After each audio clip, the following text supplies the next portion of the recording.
এদিকে টাকা একটু আছে কিনা জানি না।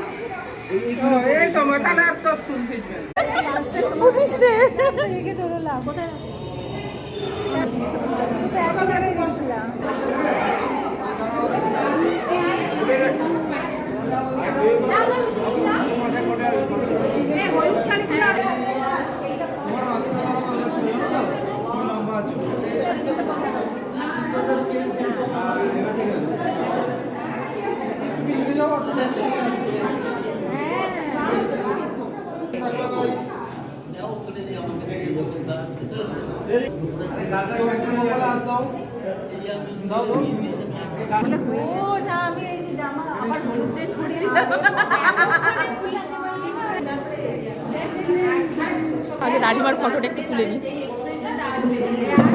দাঁড়া রানিমার ফটোটা একটু ঠিক করে তুলে নি।